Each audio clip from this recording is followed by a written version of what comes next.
بسم الله الرحمن الرحيم. السلام عليكم ورحمة الله وبركاته. الحمد لله وكفى وسلام على عباده الذين اصطفى اما بعد.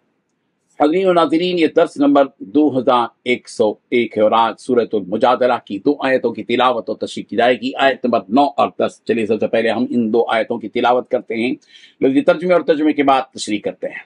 اعوذ باللہ من الشیطان الرجیم، بسم اللہ الرحمن الرحیم۔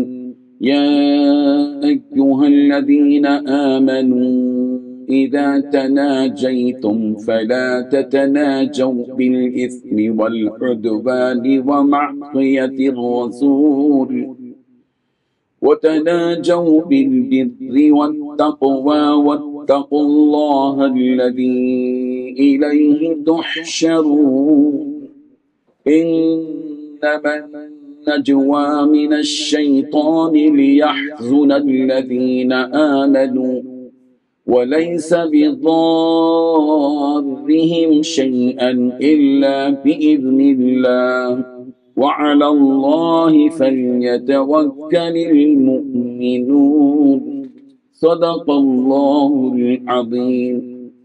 لفظی ترجمہ یوں ہے، یا ایہا الذین آمنوا، اے وہ لوگ جو ایمان لائے ہو، اذا جب تناجیتم تم سرگوشی کرو، فلا تتناجو تو تم سرگوشی نہ کرو، بالاسم گناہ کی، والعدوان اور زیادتی کی، ومعصیت الرسول اور نافرمانی رسول کی، وتناجو اور تم سرگوشی کرو، بالبر والتقوی نیکی اور تقوی کی، واتقوا اللہ اور ڈرو اللہ سے، الذی وہ کہ الیہ اسی کی طرف تحشرون تم جمع کیے جاؤ گے۔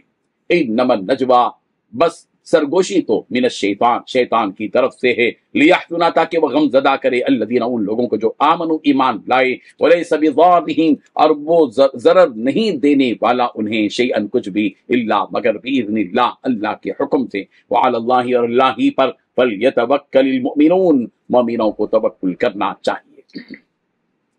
ترجمہ یوں ہے، اے ایمان والو جب تم آپس میں ایک دوسرے سے سرگوشی کرو تو ایسی سرگوشی نہ کرو جو گناہ، زیادتی اور رسول کی نافرمانی پر مشتمل ہو، ہاں ایسی سرگوشی کرو جو نیک کاموں اور تقوی پر مشتمل ہو، اور اللہ سے ڈرتے رہو جس کے پاس تم سب کو جمع کر کے لے جایا جائے گا۔ ایسی سرگوشی تو شیطان کی طرف سے ہوتی ہے تاکہ وہ ایمان والوں کو غم میں مبتلا کر دے، اور وہ اللہ کے حکم کے بغیر انہیں ذرا بھی نقصان نہیں پہنچا سکتا، اور مومنوں کو اللہ ہی پر بھروسہ رکھنا چاہیے۔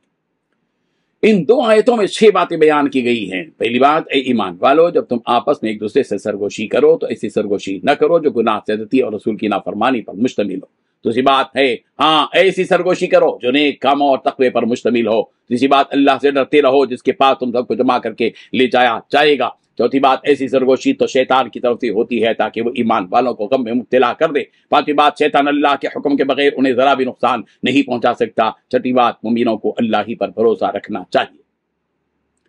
بزرگان محترم، اللہ تبارک و تعالیٰ ایمان والوں سے خطاب کر کے کہہ رہے ہیں، اے ایمان والو تم لوگ اس طرح کی سرگوشیاں نہ کرو جس طرح کے یہ لوگ، یعنی کانا پوسی مت کرو جس طرح کے یہ کافر لوگ کیا کرتے ہیں، یعنی کسی کو نقصان پہنچانے کی، کسی کو ایذا اور تکلیفیں دینے کی، اللہ اور اس کے رسول کی نافرمانی کرنے، یا کسی پر ظلم و زیادتی کرنے کی، یا پھر کسی گناہ کے کرنے کی جو سرگوشیاں کرتے ہیں، ایسی سرگوشی مت کرو۔ یہ سب کچھ اللہ تبارک و تعالیٰ نے حرام کر رکھا ہے۔ جو کوئی اس طرح کی سرگوشیاں کرے گا اس پر اللہ تبارک و تعالیٰ سزا انہیں دے گا، انہیں سزا دی جائے گی۔ ہاں اگر سرگوشی کرنا ہی چاہتے ہو تو نیکی، تقوی، اچھائی، اعمال خیر، بھلائی اور اچھی چیزوں کی سرگوشی کرو، جسے کہ یہ چیزیں کسی کو نقصان نہیں پہنچاتی بلکہ یہ چیزیں تمہارے ایمان میں اور ہی اضافہ کرتی ہیں۔ لہذا ایسی سرگوشیاں کرنے کی تمہیں اجازت ہے، لیکن پھر بھی اللہ سے ڈرتے رہو، اس سے کہ جب تم تنہا ہوتے ہو تو شیطان تمہارے ساتھ لگا رہتا ہے۔ تم اچھی چیزیں کرنا چاہتے ہو لیکن شیطان تمہیں برائی پر اکساتے رہتا ہے، اس لیے ذرا احتیاط سے کام لو۔ اگر تم لوگ اس شیطان کے بہکاوے میں آ گئے تو پھر اس کی سزا تمہیں دی جائے گی۔ اس وقت جب تم اس رب کے پاس جمع کیے جاؤ گے وہ تمہیں وہاں تمہارے اعمال کی سزا دے گا۔ عبداللہ بن مسعود رضی اللہ عنہ سے مروی ہے کہ رسول اللہ صلی اللہ علیہ وسلم نے ارشاد فرمایا کہ جب تم 3 لوگ ہو تو تیسرے کو چھوڑ کر 2 آدمی آپس میں سرگوشی نہ کرو، بلکہ اسے بھی ساتھ لو، اس لیے کہ اگر اسے چھوڑ دو گے تو اس طریقہ کار سے اسے تکلیف ہوگی جس کو تم نے چھوڑ کر اس سے آپس میں گفتگو کی ہے۔ یہ ایک اور طریقہ ہے جس کی جانب اللہ کے رسول صلی اللہ علیہ وسلم نے رہبری فرمائی کہ جب 2-4 آدمی اکٹھا ہو تو ایسی صورت میں 1-2 کو چھوڑ کر دوسرے لوگ آپس میں خفیہ باتیں یا سرگوشیاں نہ کیا کریں، اس لیے کہ ایسا کرنے سے ان لوگوں کو تکلیف ہوگی جنہیں الگ کر دیا گیا ہو، اور وہ بھی سوچنے لگیں گے کہ شاید یہ لوگ میرے بارے میں گفتگو کر رہے ہیں، تو ان کا یہ عمل یہودیوں اور منافقوں کے مشابہ ہو گیا جسے اللہ تبارک و تعالی نے روکا ہے۔ اس لیے ایسی حرکتوں سے باز آئیں، اور جو منافقین مسلمانوں کو تکلیف دینے اور انہیں سزائیں اور انہیں ستانے کے لیے وہ سرگوشیاں کیا کرتے تھے، ان کی ان سرگوشیوں کی حقیقت بیان کرتے ہوئے اللہ تبارک و تعالیٰ فرما رہے ہیں کہ یہ منافق اور مشرک جو سرگوشیاں مسلمانوں کے خلاف کرتے ہیں انہیں فلاں غزوے میں ناکامی ہوگی، فلاں غزوے میں مسلمان مارے جائیں گے، فلاں قبیلہ ان پر حملہ آور ہوگا، اس طرح کی کرتے ہیں تو وغیرہ وغیرہ، تو یہ سب شیطانی عمل ہے، اور اس کے ذریعے وہ چاہتے ہیں کہ مسلمان غم اور تکلیف میں مبتلا ہوں۔ تو مومنوں کو جان لینا چاہیے کہ ان کی ان سرگوشیوں سے تمہیں کوئی نقصان پہنچنے والا نہیں ہے، اس لیے کہ نفع اور نقصان کا دینے والا اللہ ہے۔ جب تک اس کا حکم نہ ہوگا اور جب تک اس کی مشیت اور اس کا ارادہ نہ ہوگا، کوئی چیز نہ نفع دے سکتی ہے اور نہ ہی نقصان۔ یہ منافق اور مشرک جو کرتے ہیں انہیں کرنے دیجئے اور کرتے رہنے دیجئے، آپ بس اللہ پر بھروسہ رکھیے کہ وہ ان کی ان سرگوشیوں کو کامیاب ہونے نہیں دے گا، اور مسلمانوں کو تو اللہ ہی پر بھروسہ رکھنا چاہیے، اسی کی پناہ تلاش کرنی چاہیے۔ یقیناً وہ اپنی پناہ میں آنے والوں کو کبھی ضائع ہونے نہیں دے گا۔ اللہ تبارک و تعالی ہم سب کو اسی پر بھروسہ کرنے کی توفیق عطا فرمائے۔ آمین۔ وآخر دعوانا الحمدللہ رب العالمین۔